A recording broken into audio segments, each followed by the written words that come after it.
Assalamualaikum warahmatullahi wabarakatuh. Saya Khairun Najah binti Razalan daripada kumpulan 4, subjek pengajian Islam UQI 10102, Seksyen 28. Dalam video ini, kumpulan saya akan membentangkan kajian tentang salah satu sunnah Rasulullah SAW, iaitu ibadah solat sunat tahajud. Rasulullah SAW bersabda, kerjakanlah solat malam sebab itu adalah kebiasaan orang salihin sebelum kamu, juga suatu jalan untuk mendekatkan diri kepada Tuhanmu, juga sebagai penebus segala amalan buruk, pencegah dari perbuatan dosa dan dapat menghalangi penyakit. Riwayat Tirmizi dan Ahmad radhiyallahu anhu.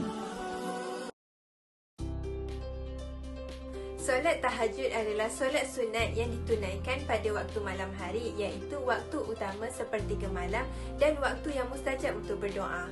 Peranan solat sunat tahajud adalah salah satu cabang ibadah yang sangat digalakkan untuk melaksanakannya dan merupakan saranan ibadah untuk mendekatkan diri kepada Allah Subhanahu Wa Taala. Solat sunat tahajud juga mampu memberi manfaat di akhirat seperti mendapat pahala, menghapuskan dosa dan ditinggikan darjatnya. Manakala manfaat di dunia pula akan mendapat ketenangan jiwa, memperoleh rezeki dan dijauhi daripada segala penyakit. Jadi kajian ini dijadikan landasan yang penting untuk mengukur tahap kefahaman dan amalan solat sunat tahajud dalam kalangan umat Islam, khususnya golongan mahasiswa. Assalamualaikum warahmatullahi wabarakatuh. Nama saya Sofia Mani binti Fazul Bakri, nombor matrik FP2000001. Baiklah, saya akan membentangkan tentang objektif kajian solat sunat tahajud. Yang pertama adalah mengkaji sejarah pensyariatan solat sunat tahajud supaya kita menjadi umat Islam yang bukan sahaja menunaikannya, malah kita mengetahui dan memahami dengan lebih mendalam bagaimana terjadinya solat sunat tahajud ini. Yang kedua, mengenal pasti kesan mengamalkan solat sunat tahajud untuk memperoleh hikmah dan kebaikan serta istiqomah dalam melakukannya.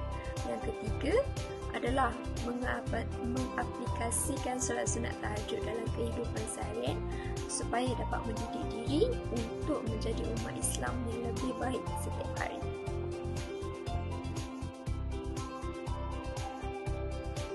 Assalamualaikum, nama saya Sarahani binti Johar. Saya akan membentangkan tentang dapatan kajian yang telah dilakukan oleh kumpulan kami.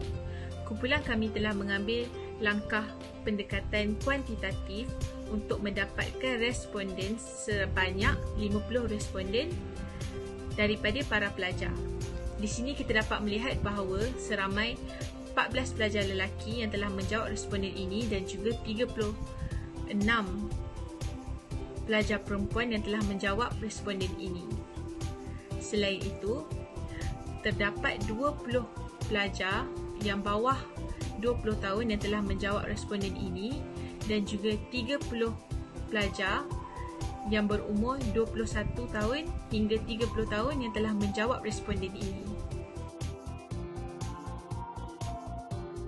Seterusnya, terdapat beberapa fakulti yang telah menjawab responden ini.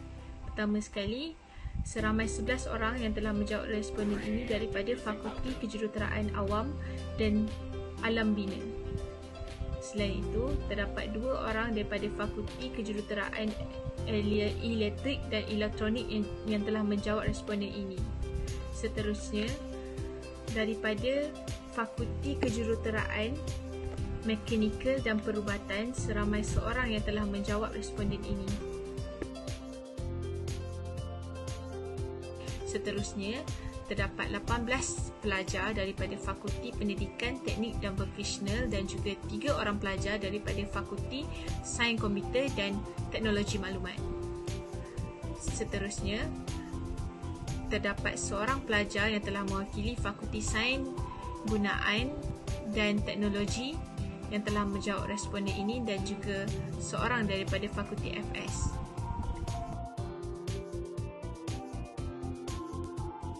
Seterusnya, taburan frekuensi dan peratusan bagi kesan mengamalkan solat sunat tahajud.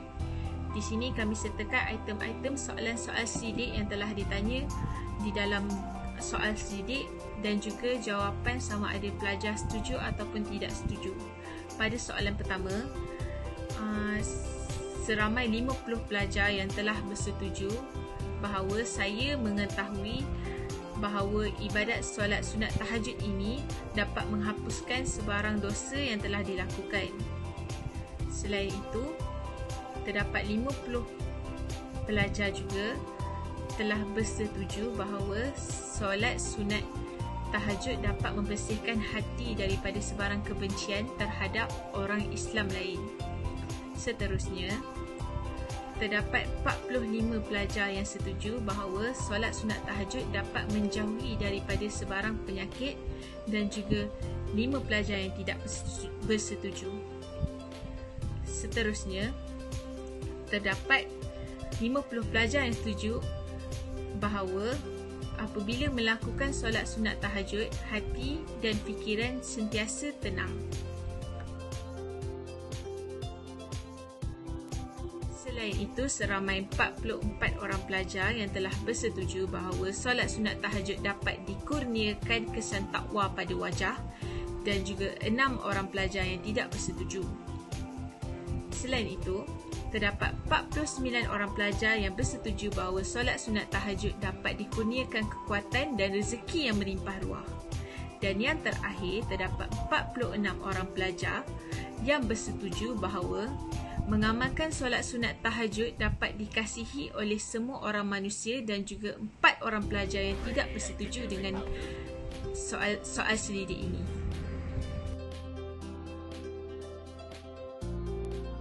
Taburan frekuensi dan peratusan bagi mengaplikasikan solat sunat tahajud dalam kehidupan harian. Di sini kami sertakan item-item soal selidik yang telah ditanya dan juga jawapan daripada para pelajar sama ada setuju ataupun tidak setuju. Pada soalan yang pertama, seramai 47 orang pelajar yang telah bersetuju bahawa mencontohi ibu bapa atau rakan-rakan yang sentiasa melakukan solat sunat tahajud dapat mengaplikasikan solat sunat tahajud dalam kehidupan harian mereka. Selain itu, 47 orang pelajar telah menjadikan solat sunat tahajud sebagai rutin setiap malam untuk diaplikasikan dalam kehidupan harian mereka. Yang ketiga, untuk mengaplikasikan solat sunat tahajud dalam kehidupan harian, seramai 50 orang pelajar telah bersetuju bahawa memasang niat sebelum tidur untuk bangun malam bagi menunaikan solat sunat tahajud.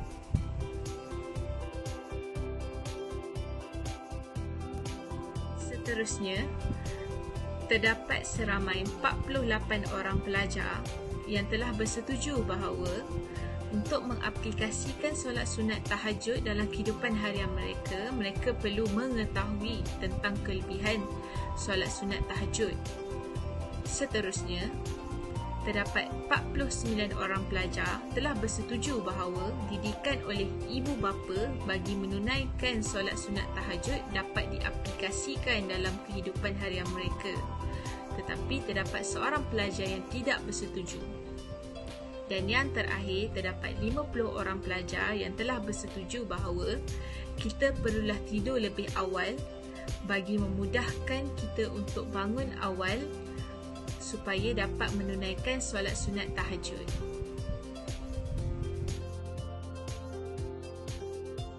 Assalamualaikum, saya akan menyimpulkan secara ringkas tentang hasil kajian kami. Solat merupakan salah satu ibadah yang wajib dilakukan oleh setiap umat Islam. Rasulullah SAW telah menegaskan bahawa solat itu merupakan tiang agama dan bagi sesiapa yang meninggalkannya, sesungguhnya dia telah memperuntuhkan agama. Amalan solat sunat ini boleh dilakukan untuk menambah pahala dan keimanan kepada Allah SWT. Salah satu solat sunat yang boleh diamalkan ialah solat tahajud. Namun, amalan solat tahajud ini telah semakin dilupakan oleh masyarakat, khususnya dalam kalangan mahasiswa. Justru, kami telah mengupas beberapa objektif untuk mengkaji sejarah persyaratan solat sunat tahajud untuk mengetahui lebih mendalam tentang solat sunat tahajud dan mengenal pasti kesan mengamalkan solat sunat tahajud. Antara kelebihan dan keistimewaannya ialah doa mudah dimakbulkan, tenang hati serta fikiran, murah rezeki dan mendapat perlindungan daripada pengkhianatan manusia. Akhir sekali, kami juga telah mengupas tentang aplikasikan solat tahajud dalam kehidupan seharian. Antara langkah yang boleh diambil bagi meningkatkan kefahaman tentang solat tahajud kepada masyarakat ialah pendedahan tentang kepentingan solat tahajud melalui media sosial, pelbagai pihak, masyarakat dan ibu bapa. Kajian ini dijalankan dengan harapan lebih ramai masyarakat, terutamanya dalam kalangan mahasiswa, mengamalkan ibadah solat sunat tahajud dalam kehidupan seharian. Pekaji yakin dan percaya dengan amalan solat tahajud ini mampu membentuk pribadi yang utuh dalam kalangan golongan muda khasnya sebagai indikator kepada masyarakat Islam yang berwibawa dan berdiri teguh untuk agama.